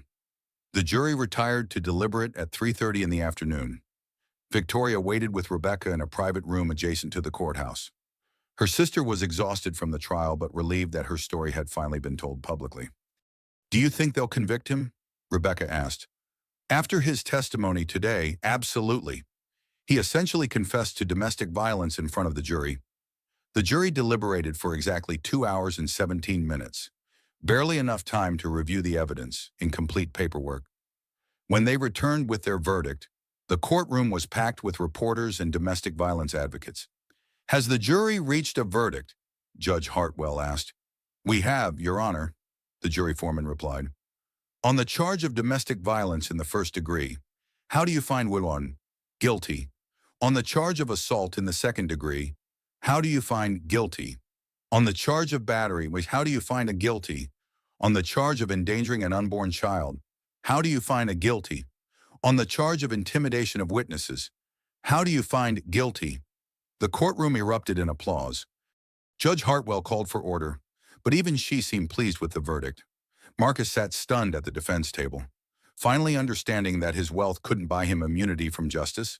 Thomas Kingsley patted his shoulders sympathetically, but there was nothing more he could do. Mr. Whitfield, you've been found guilty on all counts, Judge Hartwell said. Sentencing will be held next Friday at 9 a.m. Until then, you'll be remanded to county jail without bail. As deputies approached to take Marcus into custody, he turned toward Rebecca one final time. Instead of remorse, his expression showed anger and a desire for revenge. This isn't over, he said quietly, his words audible to nearby reporters. Mr. Whitfield, I'd advise against making threats in my courtroom, Judge Hartwell warned sternly. Victoria felt a chill as she watched Marcus being led away in handcuffs, even facing prison. He remained focused on controlling and intimidating Rebecca. The trial was over, but she suspected their fight for safety was just beginning. Rebecca went into labor that night. The labor pains started at 2 a.m, just hours after Marcus's conviction. Victoria rushed Rebecca to the hospital, where Dr. Lawson determined that the stress of the trial had triggered early labor. At 36 weeks, the baby was considered full term, but Rebecca was terrified about delivering her child while her abusive husband sat in jail awaiting sentencing. Emma Sullivan Whitfield was born at 6:47 a.m. on Friday morning, exactly 3 hours before her father's sentencing hearing. Victoria held her sister's hand as Rebecca delivered a healthy 7-pound daughter with dark hair and her mother's determined expression. She's perfect, Rebecca whispered, cradling Emma for the first time. And she's safe. Dr. Lawson confirmed that both mother and baby were healthy despite the early delivery. The stress hormones from the trial likely triggered labor, but everything looks excellent. Emma is a strong little fighter, just like her mother. Victoria had to leave Rebecca and the baby at the hospital to attend Marcus's sentencing. As the district attorney, she felt obligated to be present when justice was finally served. Even though she couldn't participate directly in the proceedings, the courthouse was packed with media and supporters. Women's rights organizations had organized rallies outside, demanding the maximum sentence for Marcus. Signs reading, "Justice for Rebecca" and "Millionaires aren't above the law" filled the plaza. Marcus looked defeated as he sat at the defense table in an orange jail jumpsuit. A week in county lockup had stripped away his remaining arrogance, replacing it with the hollow-eyed expression of a man who'd lost everything. Judge Hartwell reviewed the pre-sentencing report before addressing the courtroom. Mr. Whitfield, you've been convicted of domestic violence in the first degree, assault in the second degree, battery, endangering an unborn child, and intimidation of witnesses. Before I impose sentence, you have the right to make a statement. Marcus stood slowly, his expensive attorney beside him for support. Your Honor, I want to apologize to my wife and unborn child for my actions. I was under extreme stress and made terrible decisions. I accept responsibility for what happened and hope for mercy from this court. The apology sounded rehearsed and insincere. Judge Hartwell's expression suggested she wasn't impressed. Mr. Whitfield, the evidence in this case revealed systematic domestic violence, not a momentary lapse in judgment. You created recordings of your own abusive behavior, secretly drugged your pregnant wife, and showed no genuine remorse throughout these proceedings. Judge Hartwell paused to review her notes. Domestic violence cases involving pregnant victims are particularly heinous because they endanger 2 lives. Your assault on Mrs. Whitfield could have caused premature labor or fetal injury. Your decision to secretly medicate her endangered both her health and your child's development. The judge's voice grew stronger as she continued. This court has reviewed your financial records and discovered that you used business funds to cover up previous incidents of domestic violence. You paid medical bills to hide your wife's injuries and hired private investigators to monitor her activities. This demonstrates premeditation and a pattern of calculated abuse. Marcus swayed slightly as the full weight of his crimes was laid out publicly. The prosecution has recommended 8 years in state prison. The defense has requested probation and community service. After careful consideration of all factors, this court sentences you as follows. The courtroom fell silent. On the charge of domestic violence in the first degree, 4 years in state prison. On the charge of assault in the second degree, 2 years in state prison, to run consecutively. On the charge of battery, 1 year in state prison, to run consecutively. On the charge of endangering an unborn child, 2 years in state prison, to run consecutively. On the charge of witness intimidation, 1 year in state prison, to run consecutively. Judge Hartwell looked directly at Marcus as she delivered the final sentence. Mr.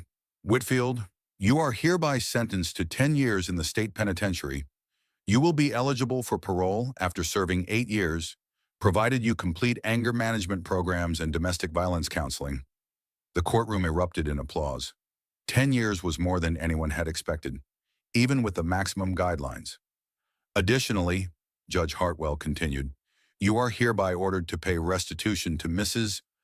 Whitfield in the amount of $500,000 for medical expenses, counseling costs, and pain and suffering. You are permanently prohibited from contacting Mrs. Whitfield or your child except through court-approved supervised visitation, should Mrs. Whitfield choose to allow such contact. Thomas Kingsley had gone pale. The sentence was devastating, far beyond what he'd negotiated for in similar cases. Furthermore, the judge added, this court is recommending that the state attorney general investigate your business practices for evidence of financial crimes related to covering up domestic violence incidents. Marcus finally spoke, his voice cracking with desperation. Your Honor, I have a business to run. Hundreds of employees depend on Mr. Whitfield. You should have considered your responsibilities before you chose to assault your pregnant wife in a public place. Judge Hartwell cut him off. The welfare of your employees is not this court's concern. Your violence created these consequences. As deputies approached to escort Marcus to prison, he turned toward the gallery where Victoria sat. His expression was filled with rage and promises of future retaliation. Tell Rebecca this isn't finished, he said loud enough for reporters to hear. Mr. Whitfield, you are now making terrorist threats in my courtroom, Judge Hartwell said angrily. Deputies, add that to his record. I'm also recommending that the Department of Corrections place him in protective custody, both for his safety and to prevent him from organizing retaliation against his victims. Marcus was led away in shackles, his threats echoing through the courtroom. Victoria felt both relief and concern. Justice had been served, but Marcus's final words suggested the danger wasn't over. Victoria rushed back to the hospital to share the news with Rebecca. She found her sister nursing baby Emma, both of them looking peaceful and content despite everything they'd endured. 10 years, Victoria announced. Judge Hartwell gave him the maximum sentence plus additional time for the endangering charges. Rebecca closed her eyes and took a deep breath. Is it really over? The criminal case is over.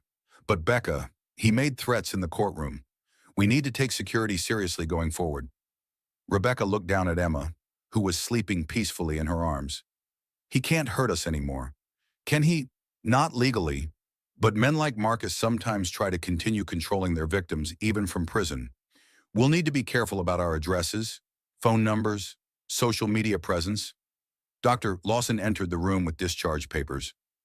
Rebecca, you and Emma are both cleared to go home. I've scheduled follow-up appointments for next week. As Victoria helped Rebecca gather her things, she noticed news vans in the hospital parking lot. The story of Marcus's sentencing and Emma's birth was already spreading across social media. The media wants statements, Victoria told her sister. But you don't have to say anything if you're not ready. Rebecca considered this as she dressed Emma in the yellow onesie she'd been holding when Marcus struck her at the mall. The same onesie that had started the confrontation that led to his downfall. I want to make a statement, Rebecca decided. Other women need to know that justice is possible, even against powerful men. The brief press conference outside the hospital was emotional and powerful. Rebecca, holding baby Emma, spoke directly to domestic violence survivors watching around the world. No one deserves to be abused, no matter how much money their abuser has or how important they seem to be, Rebecca said. I stayed silent for too long because I was afraid and ashamed, but my sister taught me that speaking up is the only way to stop the violence. She looked down at Emma before continuing. This little girl will grow up knowing that her mother fought for justice and won. She'll never see domestic violence as normal or acceptable. That's the real victory here. A reporter asked about Marcus's threats in the courtroom. "I'm not afraid of him anymore," Rebecca said firmly. "He's going to prison for 10 years, and he'll never hurt me or my daughter again. The law protected us when we needed it most." As they drove away from the hospital, Victoria felt a complex mixture of emotions. Justice had been served, but the road ahead would still be challenging. Rebecca would need to rebuild her life as a single mother while dealing with ongoing trauma from the abuse. But watching Rebecca hold her daughter with such fierce protectiveness, Victoria knew her sister had found a strength she never knew she possessed. The woman who had once been too frightened to shop for baby clothes had just faced down a millionaire abuser and won. Marcus Whitfield's empire was crumbling, his reputation destroyed, his freedom gone. Meanwhile, Rebecca and Emma were starting a new life built on truth, justice, and the unbreakable bond between sisters who refused to let wealth and power triumph over what was right. The gavel had fallen, justice was served, and a new chapter was beginning for the women who had refused to be silenced. 6 months after Marcus's sentencing, Rebecca stood in the kitchen of her new house, watching Emma take her first tentative steps across the hardwood floor. The 18-month-old toddler giggled as she wobbled toward her mother's outstretched arms, her dark hair bouncing with each unsteady step. "Come on, sweet girl," Rebecca encouraged. "You can do it." Emma collapsed into Rebecca's arms with a delighted squeal, and Rebecca felt the same surge of protective love that had sustained her through the darkest months of her life. Her daughter would never know a world where domestic violence was acceptable or where women had to accept abuse in silence. The house was small but perfect, a 3-bedroom cottage in a quiet neighborhood just 10 minutes from Victoria's home. Rebecca had bought it with money from the civil settlement that had followed Marcus's criminal conviction. His business empire had been liquidated to pay restitution to Rebecca and the other victims who had come forward after his trial. "Aunt Tori's here," Victoria called from the front door, letting herself in with the spare key Rebecca had insisted she keep. Emma toddled toward Victoria with arms outstretched, babbling excitedly. Victoria scooped up her niece and spun her around, earning delighted giggles that filled the sunny kitchen. "How are my favorite girls today?" Victoria asked, settling Emma on her hip while giving Rebecca a one-armed hug. "Good. Emma took her first real steps this morning," Rebecca replied, beaming with pride. "And I got some news about the foundation." Rebecca had started the Sullivan Foundation for Domestic Violence Survivors 6 months earlier, using her platform as a high-profile abuse survivor to help other women escape dangerous situations. The foundation provided emergency housing, legal assistance, and counseling services for victims who couldn't afford traditional support systems. "The board approved our expansion plan," Rebecca continued. "We're opening a second safe house next month, and 3 more attorneys have volunteered to handle pro bono cases." Victoria felt proud watching her sister transform her trauma into a force for helping others. Rebecca had found her purpose in advocacy work, speaking at conferences and training sessions for law enforcement officers who handled domestic violence cases. "Any word from the appeals court about Marcus?" Rebecca asked, though she already knew the answer from Victoria's expression. "His final appeal was denied yesterday. The conviction stands, and he'll serve the full sentence unless he completes the prison programs and demonstrates genuine rehabilitation." Marcus had been moved to a medium security facility 3 hours away after attempting to contact Rebecca through intermediaries during his first month in county jail. Prison officials had placed him in protective custody when other inmates learned about his crimes against a pregnant woman. "Has he tried to contact you recently?" Victoria asked. "Not directly, but his mother sends cards for Emma's birthday and Christmas. I let her visit once. She seems genuinely ashamed of what her son did." Eleanor Whitfield had divorced herself from Marcus's actions, publicly supporting domestic violence prevention programs and donating significantly to Rebecca's foundation. She'd also established a trust fund for Emma that Marcus couldn't access, ensuring her granddaughter's financial security regardless of his legal troubles. The doorbell rang, and Rebecca smiled. "That should be Dr. Martinez for Emma's developmental assessment." Dr. Sarah Martinez had been following Emma's progress since birth, concerned about potential effects from the prenatal stress and unauthorized medication. But Emma had consistently exceeded developmental milestones, showing no signs of lasting harm from her traumatic beginning. "Hello, Rebecca," Dr. Martinez said warmly as she entered. "And there's my favorite patient." Emma hid shyly behind Rebecca's legs before warming up to the familiar doctor. As Dr. Martinez conducted her assessment, she chatted with Rebecca about the foundation's work. "You're doing incredible things with the foundation," Dr. Martinez said. "The training program you developed for medical professionals has already helped us identify 3 potential abuse cases in our emergency department." Rebecca had created a comprehensive training program teaching healthcare workers to recognize signs of domestic violence and respond appropriately. Many hospitals and clinics were implementing her protocols, crediting them with saving lives and connecting victims to resources. "Emma looks perfect," Dr. Martinez concluded after completing her examination. "No developmental delays, excellent social skills, and clearly thriving in a loving environment. Whatever trauma she experienced in utero has had no lasting effects." After Dr. Martinez left, Victoria helped Rebecca prepare lunch while Emma played with blocks on the kitchen floor. The domestic scene was peaceful and normal, exactly what Rebecca had dreamed of during her darkest moments with Marcus. "I have something to tell you," Rebecca said as they sat down to eat. "I've been offered a position with the State Attorney General's office. They want me to head up a new domestic violence prosecution unit." Victoria nearly choked on her sandwich. "Becca, that's incredible. When did this happen?" "They approached me last week. Apparently, my victim advocacy work and the media attention from Marcus's case have made me something of an expert on domestic violence prosecution strategies." The irony wasn't lost on either sister. Rebecca's abuse had transformed her into one of the state's most effective advocates for other victims. "Would you take it?" Victoria asked. "I think so. The foundation can continue operating with the board I've established, and this position would let me impact policy at a state level. Plus, the salary would give Emma and me complete financial independence." Victoria felt proud of how far her sister had come. The frightened, isolated woman who had been struck in a mall had become a powerful voice for justice and change. Emma babbled happily from her high chair, throwing pieces of cut-up fruit onto the floor and laughing when the dog rushed over to eat them. She was a happy, secure child who had never known fear or violence. "There's something else," Rebecca said more quietly. "I've been thinking about changing Emma's last name to Sullivan. I don't want her carrying Marcus's name as she grows up." "What about his parental rights? He signed them away last month in exchange for reducing his restitution payments. His attorney said he wanted to sever all connections to his former life. Emma is legally mine now, with no ties to him at all." Victoria felt relief that Marcus would have no legal claim to Emma as she grew up. The little girl would be raised knowing her father had made terrible choices, but she wouldn't be subject to his influence or control. "The legal name change should be straightforward," Victoria said. "Emma Sullivan has a nice ring to it."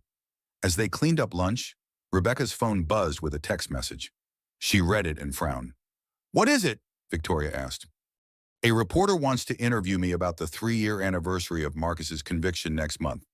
Apparently, domestic violence prosecutions have increased significantly since our case became public." The Marcus Whitfield case had indeed changed how domestic violence was prosecuted and perceived. Wealthy defendants could no longer count on their status protecting them from serious consequences. Several high-profile men had been convicted in similar cases, with prosecutors citing the Whitfield precedent. "Are you going to do the interview?" Victoria asked. "Probably. If my story helps other women find the courage to speak up, it's worth the public attention." That evening, after Victoria had gone home and Emma was asleep, Rebecca sat in her home office reviewing applications for the Foundation's new emergency housing program. Each application represented a woman trying to escape an abusive situation, and Rebecca felt honored to help provide the safety net she'd needed during her own crisis. A letter arrived in the mail that she almost didn't recognize. The return address showed the state penitentiary where Marcus was serving his sentence. Rebecca's hands trembled slightly as she opened the envelope. The letter was handwritten in Marcus's familiar script. "Rebecca, I know I'm not supposed to contact you, but my counselor suggested I write this letter as part of my rehabilitation program, even if you never read it. I've spent 3 years in prison thinking about what I did to you and Emma. The anger management classes and therapy sessions have helped me understand that my behavior was inexcusable. I was controlling and abusive, and I endangered both of your lives. I don't expect forgiveness, and I'm not asking to be part of Emma's life. You've built something beautiful without me, and I know you're both better off without my influence. I signed away my parental rights because I wanted to give you complete freedom to raise Emma however you think is best. She deserves a father who can protect and nurture her, not someone who might hurt her the way I hurt you. I hope you can find peace and happiness. You deserve so much better than what I gave you. Marcus. Rebecca read the letter twice, looking for signs of manipulation or hidden threats, but it seemed genuinely remorseful, possibly the first authentic emotion Marcus had ever expressed to her. She walked to the fireplace and dropped the letter into the flames, watching it curl and blacken until it was completely destroyed. Marcus's words of apology were meaningless after years of calculated abuse. Emma would grow up without any connection to her biological father, and that was exactly what Rebecca wanted. The phone rang, interrupting her thoughts. It was Victoria. I forgot to mention, the governor's office called today. They want to present you with the state's Courage and Advocacy Award next month. Rebecca smiled, looking around her peaceful home. I never thought of myself as particularly courageous. Are you kidding? You faced down a millionaire abuser and won. You've helped dozens of other women escape dangerous situations. You're raising an amazing daughter as a single mother while building a foundation that's changing lives. If that's not courage, I don't know what is. After hanging up, Rebecca checked on Emma one more time before going to bed. Her daughter slept peacefully in her crib, surrounded by stuffed animals and the soft glow of a nightlight. Emma would never know the fear that had once dominated Rebecca's life. As Rebecca prepared for sleep, she reflected on how completely her life had changed. 3 years ago, she'd been a frightened, isolated woman trapped in an abusive marriage. Now she was an independent advocate with meaningful work, a beautiful daughter, and the love and support of her sister. Marcus Whitfield had tried to destroy her spirit and steal her future. Instead, his abuse had revealed strengths Rebecca never knew she possessed. She'd found her voice, fought for justice, and built a new life dedicated to helping others. The millionaire who had slapped his pregnant wife at the mall was now serving 10 years in prison. His victim had become a powerful force for change, proving that justice was possible even against the wealthy and connected. Emma stirred in her sleep, making the soft sounds that meant she was dreaming. Rebecca smiled, knowing her daughter would wake up in a world where domestic violence was taken seriously, where women's voices were heard and believed, and where abusers faced real consequences for their actions. The story that had begun with violence and humiliation had ended with justice, healing, and hope for the future. Rebecca Sullivan had not just survived, she had triumphed, creating a legacy of strength that would protect other women for generations to come. The trial was over, the sentence served, and a new chapter of life had begun. It was everything Rebecca had dreamed of during those dark months when she thought escape was impossible. Marcus Whitfield's reign of terror was finished. Rebecca and Emma's story of survival and success was just beginning. If this story shocked you as much as it shocked the world, smash that like button and let me know in the comments what you think about this case. Share this video with someone who needs to hear this message about standing up to abuse, no matter how powerful the abuser thinks they are. And don't forget to subscribe and hit that notification bell, because we dive deep into the most compelling true crime cases that prove justice can prevail, even against the odds.